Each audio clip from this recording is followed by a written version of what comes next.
The Acts of the Emissaries of Yeshua the Messiah. Chapter 22. Brothers and fathers, listen to me as I make my defense before you now. When they found him speaking to them in Hebrew, they settled down more. So he continued, I am a Jew, born in Tarsus of Cilicia, but brought up in this city and trained at the feet of Gamli'el in every detail of the Torah of our forefathers. I was a zealot for God, as all of you are today. I persecuted to death the followers of this way, arresting both men and women and throwing them in prison. The cohen, hagadol, and the whole Sanhedrin can also testify to this. Indeed, after receiving letters from them to their colleagues in Dammesek, I was on my way there in order to arrest the ones in that city too, and bring them back to Yerushalayim for punishment. As I was traveling and approaching Dammesek around noon, suddenly a brilliant light from heaven flashed all around me.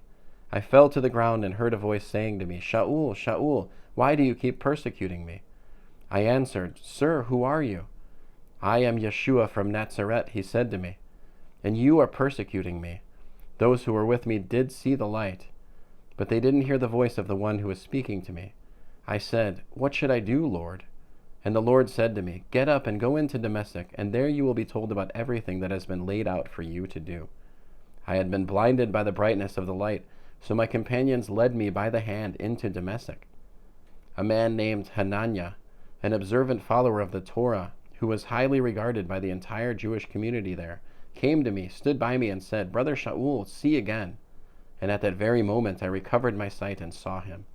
He said, The God of our fathers determined in advance that you should know his will. See the tzaddik and hear his voice, because you will be a witness for him to everyone of what you have seen and heard. So now, what are you waiting for? Get up, immerse yourself, and have your sins washed away as you call on his name. After I had returned to Yerushalayim, it happened that as I was praying in the temple, I went into a trance and I saw Yeshua. Hurry, he said to me, get out of Yerushalayim immediately, because they will not accept what you have to say about me. I said, Lord, they know themselves that in every synagogue I used to imprison and flog those who trusted in you. Also that when the blood of your witness Stephen was being shed, I was standing there too in full agreement. I was even looking after the clothes of the ones who were killing him.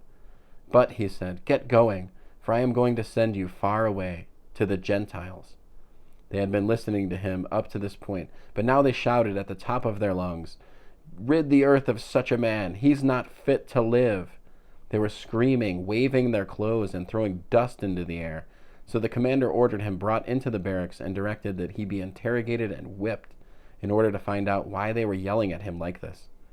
But as they were stretching him out with thongs to be flogged, Shaul said to the captain standing by, Is it legal for you to whip a man who is a Roman citizen and hasn't even had a trial? When the captain heard that, he went and reported it to the commander. Do you realize what you're doing? This man is a Roman citizen. The commander came and said to Shaul, Tell me, are you a Roman citizen? Yes, he said. The commander replied, I bought this citizenship for a sizable sum of money. But I was born to it, Shaul said. At once the men who had been about to interrogate him drew back from him, and the commander was afraid too, because he realized that he had put this man who was a Roman citizen in chains. However, the next day, since he wanted to know the specific charge the Judeans were bringing against him, he released him and ordered the head Kohanim and the whole Sanhedrin to meet. Then he brought Shaul down and put him in front of them. End of Acts, chapter 22.